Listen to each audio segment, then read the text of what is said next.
The merchant of Venice act 1 scene 3। Scene 3 जो है वो वेनिस का है, एक पब्लिक प्लेस है, वेनिस का एक सार्वजनिक स्थान।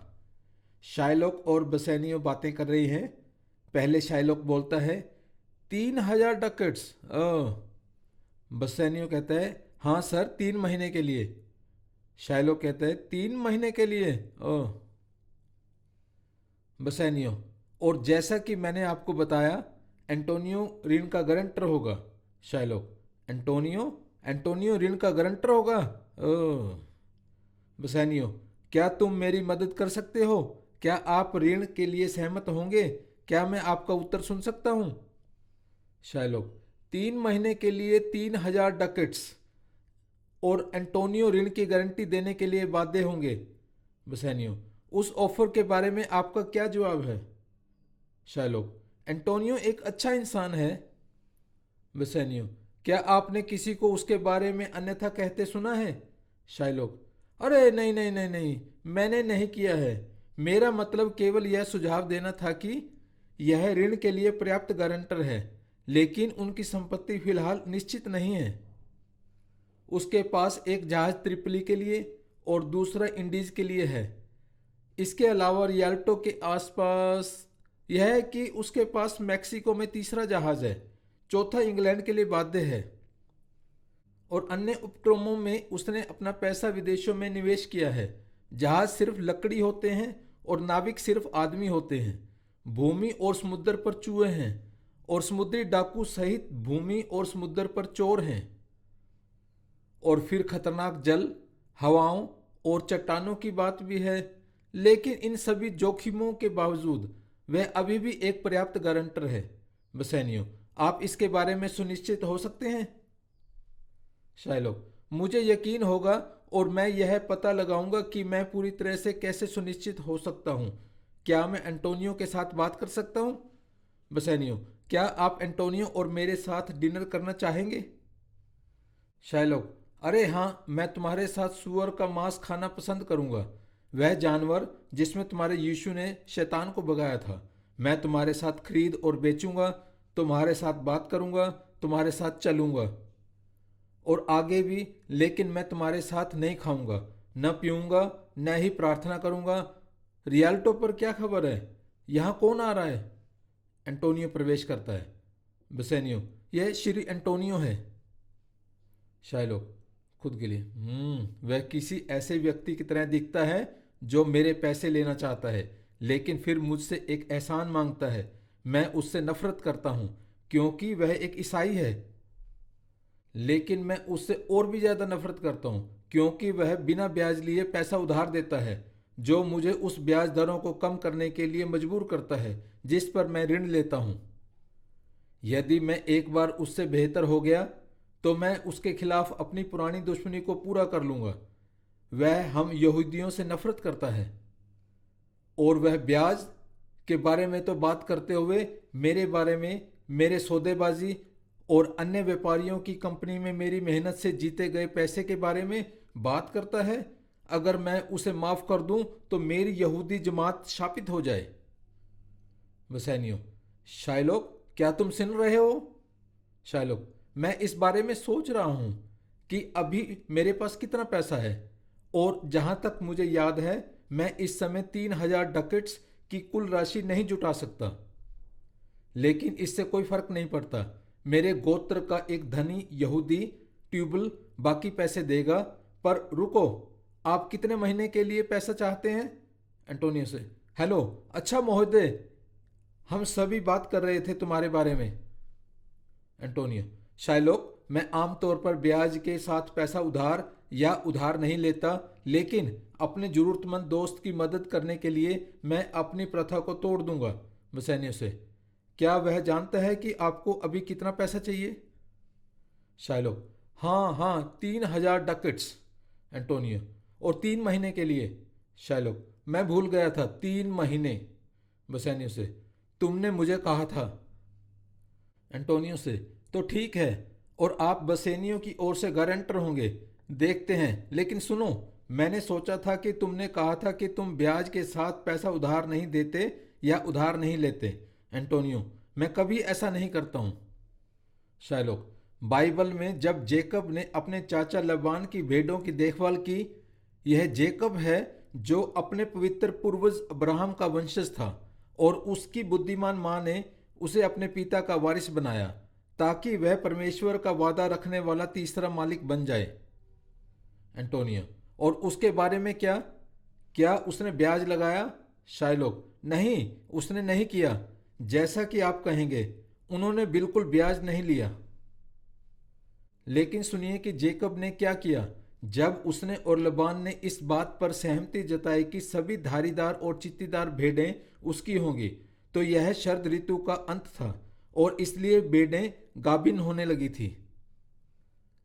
और जब उन्हीं भेड़ें प्रजनन के लिए एक साथ जोड़ी बनाना शुरू कर रही थी, तब कुशल चरवाहे जेकब ने, जब वे गर्भाधारण कर रही थी, तब उनके सामने कुछ चितकबरे डंडे रख दिए।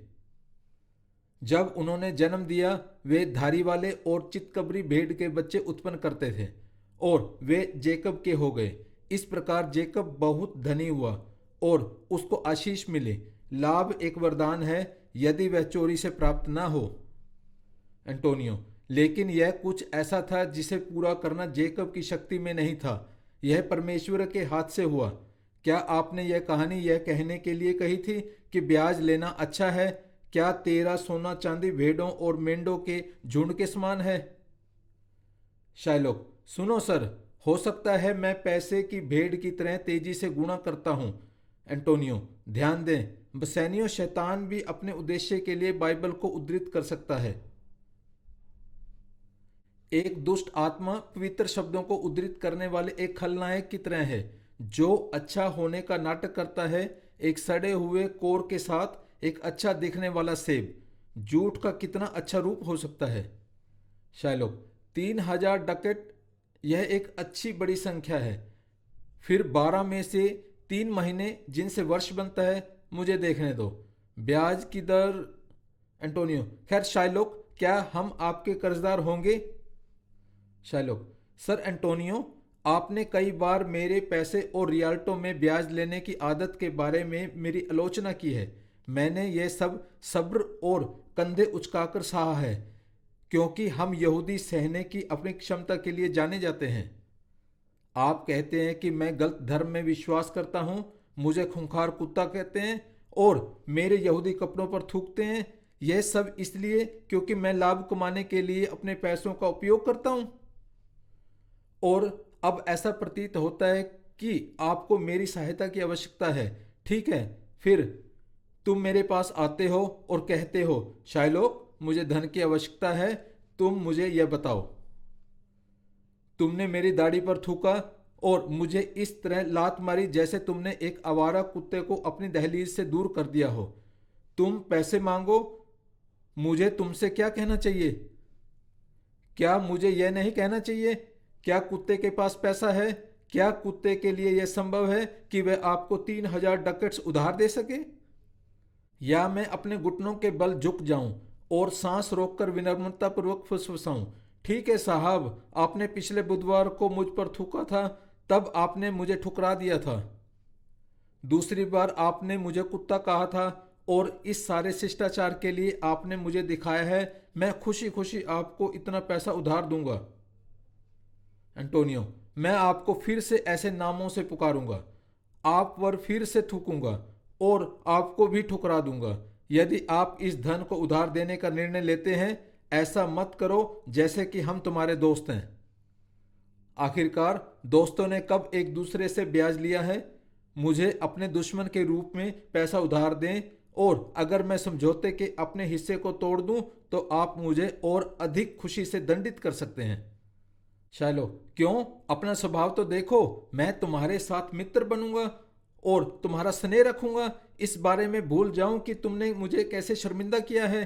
तुम्हें जो चाहिए उसे उधार दो और कोई ब्याज ना लो, लेकिन तुम मेरी बात नहीं मानोगे। मैं आपको एक तरह का ऑफर दे रहा हूं। बसैनियो, यह आपकी दयालुता होगी। शायलोक, मैं तुम्हें यह दया दिखाऊंगा। मेरे साथ एक नोटरी के पास चलो और एक समझौते पर हस्ताक्षर करो। यदि आप मुझे सहमत हुए दिन पर, सहमत हुए स्थान पर, सहमत राशि का भुगतान नहीं करते हैं तो आप मुझे अपने मांस का 1 पाउंड काटने देंगे। मैं तुम्हारे शरीर के किसी भी अंग से काटना चाहता हूं। एंटोनियो, हाँ हाँ, क्यों नहीं, मैं इस तरह के सौदे के लिए सहमत हूं, और मैं मानता हूं कि यहूदियों में बहुत दयालुता है। बसैनियो, मैं आपको अपनी ओर से इस तरह के सौदे के लिए राजी नहीं होने दूंगा। मैं बल्कि अपनी मजबूरी से अपने आप निपटूंगा। एंटोनियो, चिंता मत करो यार, मुझे मांस का पाउंड नहीं देना पड़ेगा। मैं इन अगले 2 महीनों के भीतर इस अनुबंध की राशि का 9 गुना करने की उम्मीद करता हूँ, और यह 1 महीने पहले की बात है जब मुझे उसे वापस भुगतान करना होगा। शायलोक, ओह फादर अब्राहम, ये ईसाई कितने अजीब लोग हैं। वे अपनी चालाकी के कारण दूसरों में सबसे खराब होने का संदेह करते हैं। कृपया मुझे यह बताएं, यदि वह मुझे समय पर वापस भुगतान करने में विफल रहता है तो मुझे उसके मांस का 1 पाउंड लेने से क्या लाभ होगा। एक आदमी से लिया गया मांस का 1 पाउंड बहुत अधिक मूल्य का नहीं है, और यह मटन, बीफ या बकरी के मांस जितना लाभदायक नहीं है। मैं आपको बता रहा हूं। मैं उसे मित्रतापूर्वक व्यवहार करने के लिए इस प्रकार का प्रस्ताव दे रहा हूं। यदि यह प्रस्ताव स्वीकार कर लेता है तो अच्छा है, नहीं तो अलविदा। और इस दया के लिए मैं तुम्हें दिखाता हूं, मैं तुमसे कहता हूं कि मेरे बारे में बुरा मत सोचो। एंटोनियो, हाँ शाइलोक, मैं ये अग्रीमेंट करूंगा। शाइलोक, फिर मुझसे तुरंत नोटरी के कार्यालय में मिलें, उसे इस सुक्त समझौते के बारे में समझाएं, और मैं तुरंत अपने घर से डकैट्स इकट्ठा करने जाऊंगा जिसे मैंने एक लापरवाह की निगरानी में सुरक्षित छोड़ दिया है। फिर जल्द ही मैं आपसे मिलूंगा। एंटोनियो, जाओ दयालु यहूदी। शाइलोक बाहर निकलता है। ये हिब्रू जरूर ईसाई बन रहा होगा क्योंकि वह दयालु हो रहा है। बसैनियो, मुझे दयापूर्ण बातें अच्छी नहीं लगती जब वे किसी दुष्ट के दिमाग में से निकली हों। एंटोनियो, चलो भी, इसमें कोई बुराई नहीं है। मेरे जहाज पैसे लेकर घर आ जाएंगे। 1 महीने पहले मुझे उसे भुगतान करना होगा। एंटोनियो और बसैनियो बाहर निकलते हैं। शुक्रिया।